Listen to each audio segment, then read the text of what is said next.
Back to another video. In this one, I'm going to replace the belts in this Panasonic RQ-SX52. Now, I've seen at least one person posted online of a different way of changing the belts. You need to kind of get lucky for this one. So what I've done is I've stripped the cover off already. I've taken the clutch retainer off just so I don't lose that. I've taken the top of the motor off. And I've taken out the 3 screws that hold the top of the case shut. Then finally, I've taken out the ribbon cable just for my own safety. So I say my own safety, I mean the safety of that ribbon cable. So what's been suggested is, if you just pry the case up enough, you don't have to take these solder joints out. And if you're extremely lucky, I'll have to use a flashlight here. If you're extremely lucky, you can get these belts out, and you can see that belt running there. This is actually still in one piece, this belt, as is that belt. Now, it's very stretched, right? And it's been suggested, if you get lucky, you can take these belts out and replace them without actually taking the unit apart. So let's just see if I can do this. I'm going to clip this onto my my sweater just now, so I can see what I'm doing. We have a set of tweezers somewhere. What have we done with them? So I've got a set of long-nosed tweezers here. What I'm going to do is, I'm going to use this paper towel as the place where we'll put the bits of the belts, but we're going to try and just lever this gently. These belts aren't super flexible. In fact, what I'm going to do just now is I'm going to zoom out a bit. And I'm going to try and see if I can get this first belt off. This large belt, this should be an easier one to get off because it's just between this gear here and that capstan. So, this is going to be interesting. If I can lift it off here without it snapping. Ah, see, it snapped. So, this is going to be a little bit more tricky. I'm just going to try and wind this back a little bit. Just try and lift it off gently. If this comes apart, what I'll do is I'll put some isopropyl alcohol in it because it seems to stabilise them a little bit, the belts. Now, the one thing I'm going to highlight, actually, I'm not sure if the camera can pick up on this, I'll try and show it. Let's try to get this belt off a little bit more. In fact, we'll just get this belt off first. And I'll show you. And it's something that contributes to the famous wow and flutter that a lot of people comment about on these personal stereos, and probably why I don't have such a big issue. Okay, that's came off there, look at that, wow. Oh no, it's came away apart. Okay, let's just leave that part there. We'll try and get this one off here, because obviously any parts left behind, and it's going to mean a strip down, because you can't leave any belt in these things, just a mess otherwise. The other thing is, it means you're not going to be putting any, oh dear, more of it's came off. You're not going to be lubricating any of these gears, but it's a particularly late model, and because I noticed it had the belts mostly in one piece, that's one whole belt off, and there's no, see, that's already sticking to the tweezers there. Stay. Okay, so I may not need too much lubrication. Okay, so what I wanted to show you here was, if I get this capstan turned around to the right point, that's a little bit there, a little bit there. Not sure if you can see that, but in that capstan there's a bit of green, and that's a little bit of corrosion. And what I normally do is use isopropyl alcohol and a toothpick, and I just rotate it for ages and try and scrape it off. And in fact, sometimes what I actually do is, if I get a set of belts on, I just play the unit, and I'll hold the chopstick in just where it can rub against that little bit of corrosion, and wind, basically rub it down gently. And that seems to reduce the wow and flutter. It's not too bad, this one, has to be said. Okay, let's see if we can get this other belt off now. Now, I think what I'll do is I'll take off the motor end first, because it's going underneath the motor there, so I don't like the look of that.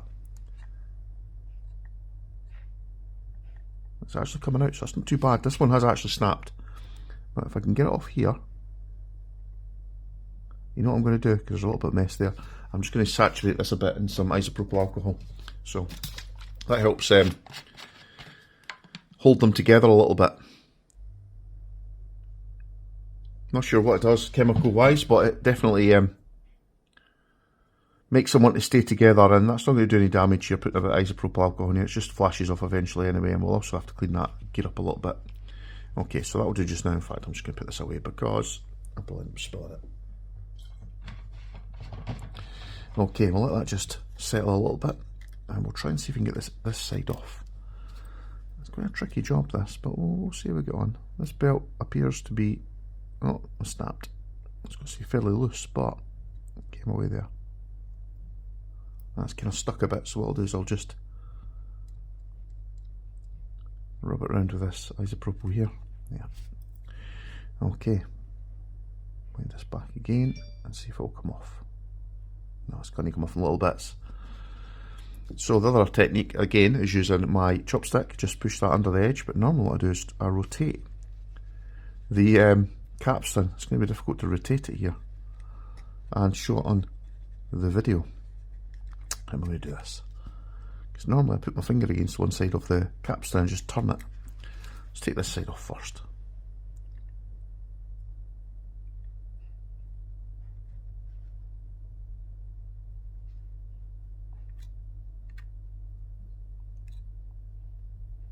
Pull this off here.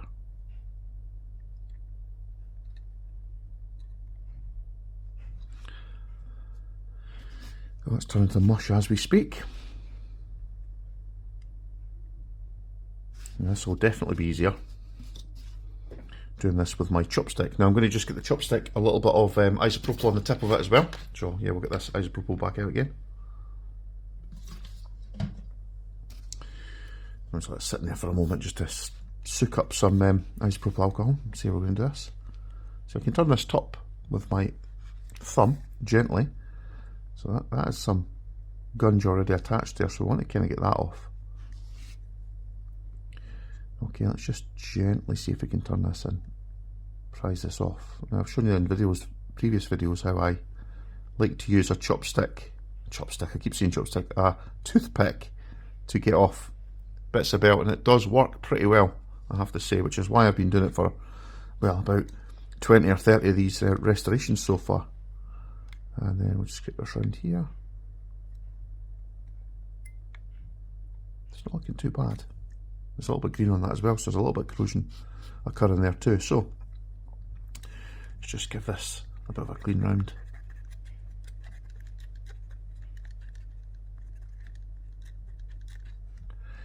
Okay. Now this is a unit I'll be keeping, so I'm not going to be doing a quick belt change on this and then selling it on. I don't think that would be fair to the next owner, especially if it does actually need some lubrication. But I'll come back to it if it does. Okay, so that's most of the belt off. There's still a bit around this capstan here. That's going to be fun getting that off. So we're just going to dab on lots of isopropyl alcohol in there and see if that stabilises the belt enough for me to get it off. It's actually starting to break up there already. There's a little bit got stuck around there. There we go. Okay, let's just see if I can get this off. It's not looking promising there. Okay, let's see if I can just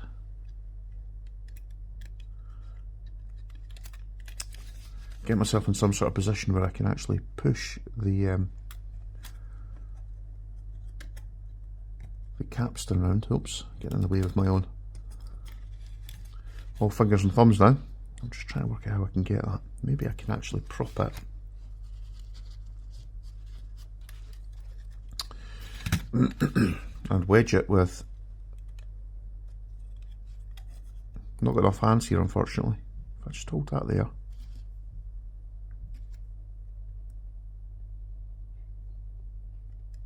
Yep, that worked. So I got under the edge of that there. Lift it off a little bit.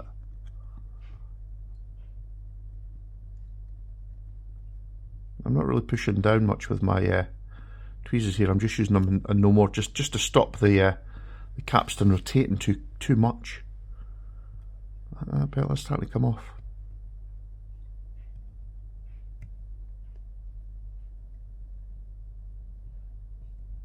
Ah, now that's off.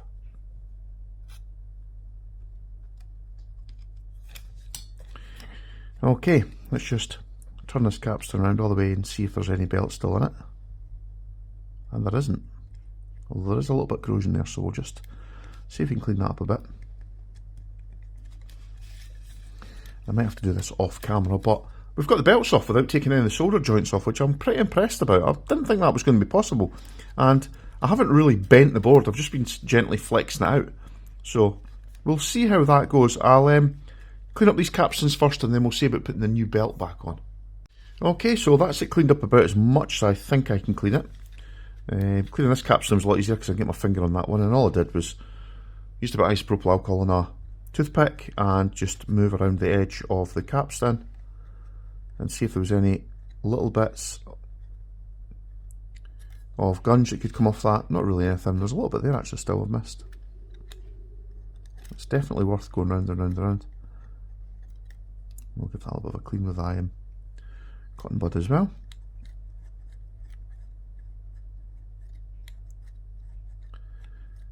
Okay, so this might be an okay solution if we can get these two belts on. So let's try that now.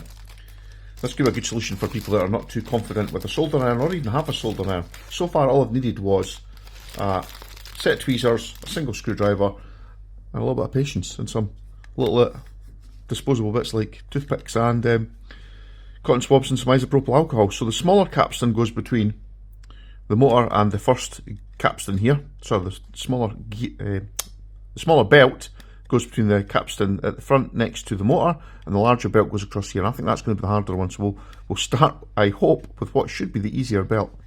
So it should be a case of we just want to kind of drop it into this one. We've got plenty of space there, so it should drop in. Difficult to see. I almost had on the capstan there, so let's try that one more time. Oops. Third time lucky.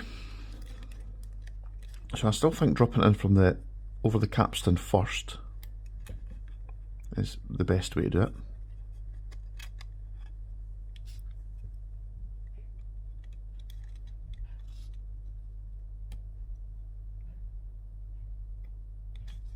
Okay.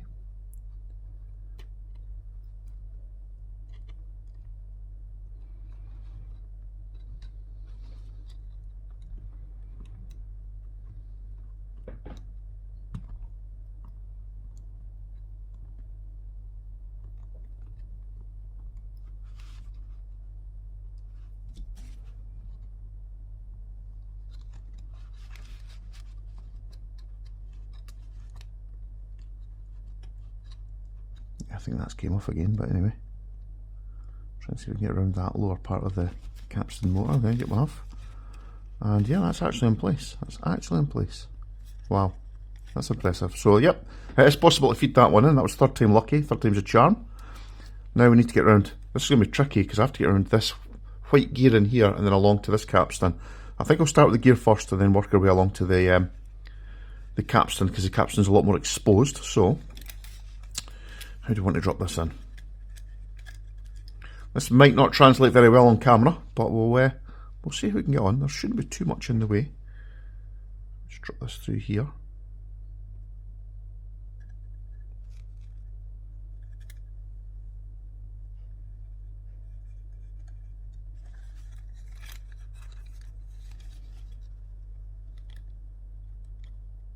No, that almost dropped straight in place. We'll use this toothpick again just to line it up.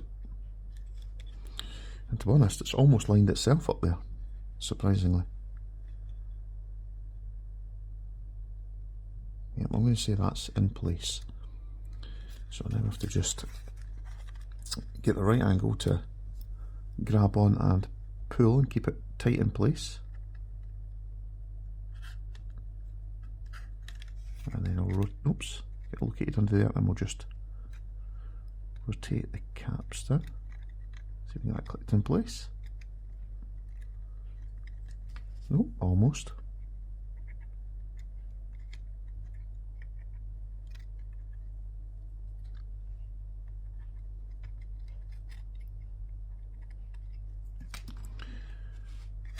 Right, has that gone round the gear? Question.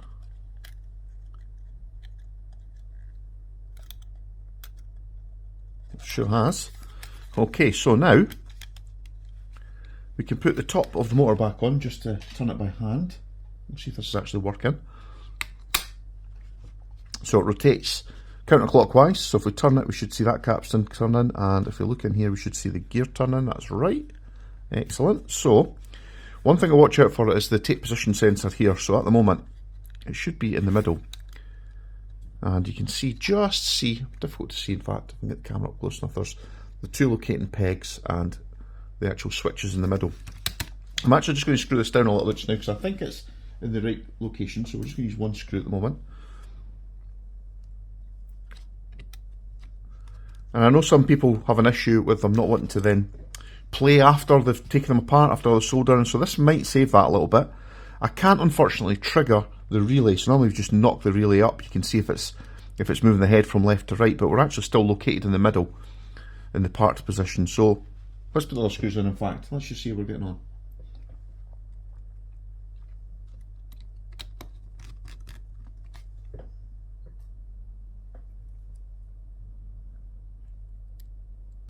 If this works without too much wow and flutter, it will have saved a considerable amount of time. So let's just line that back up there and try and see if we can push that back in at the right sort of angle. That went in there fine. Excellent. So, spring and clutch. Now I normally like to take the clutch apart and give it a clean inside, which I think makes a big difference. But can't at the moment because you can't take the clutch out unless you take the whole board out. I'll put this split washer on top of the motor just to keep that in place. There you go, that's that on. So, as usual, there's the clutch retainer and here's the spring. So we put the spring on. Clutch retainer on this actually looks, oh my goodness, difficult to show. Actually looks in good nick, but I just don't trust these. I've had too many of them that seem in good nick. Can't see any obvious cracks on that at any point. In fact, there's a crack right there. I can see it shining through. So that's a way. I've found these cheap Chinese replica ones are actually pretty decent. The brass ones are obviously the best ones you can get. They cost about £3, £4, £5 something like that each. These plastic ones you can buy a pack of 2 without the springs for about £2, so they're worth about £1 each, so they're quite a bit cheaper. You just get the damn thing out of the bag. There we go. And they work pretty well, and of course you can use the original washer that's in place on here, so that makes life a bit easier. Yeah, that's clipped in place. Okay, so I was cleaning up this door as well. It's not too bad, so we'll put the cover back on. We will grab a cell.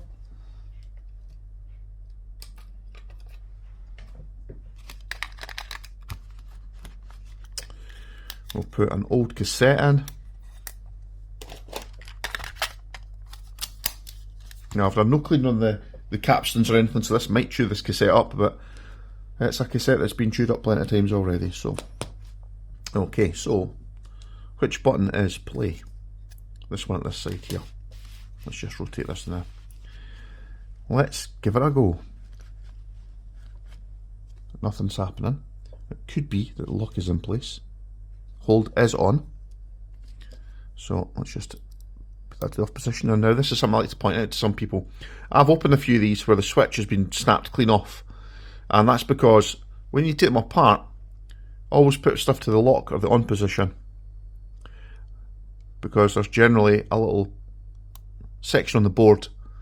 So when you're putting the case back on, that gives it a little bit extra strength and it stops putting too much pressure on the switch itself and snapping off. So, yep, that was in the lock position. So let's give this a go. No, that didn't rotate as I was expecting there.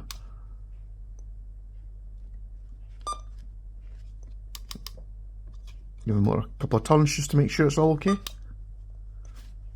Haha, maybe the battery's a little bit low. Just wanted to close off this video after, you know, that pause there where it seemed to be wanting to work, but the motor wasn't turning. So as it happens, I actually replaced the motor and it didn't make any difference, and I think it's actually the speed controller on the main logic board that's actually failed, or failing. I can actually make it play, but it doesn't play at very good speed. However, it's not the belt replacement that caused that. It's just because this is 25 years old and they're getting long in the tooth, and it might even be because it's had a bit of a dunt in the past, but this will make a good spares unit. I have now tested changing the belts without taking the board out, and it does, by the most part, work. It's a little bit tricky, but no less tricky than actually having to desolder the main board and take the whole thing apart. So should you try it that? Well, I would suggest, yeah, maybe you should. You don't need much tools. You don't need a soldering iron. You don't need a soldering station. You don't need, you know, any solder. You don't need any of this stuff for prep and for taking it apart. However, if it doesn't go well, then you will need those things. I'm going to try it again, see how I get on with a different device. But For this replacement, I think it went pretty well. It took me all in about 20 minutes. Now, normally I would take about an hour, desoldering the board, cleaning everything up, putting it all back together. So yeah, potentially, if it's not in bad condition inside, it can be a much quicker repair.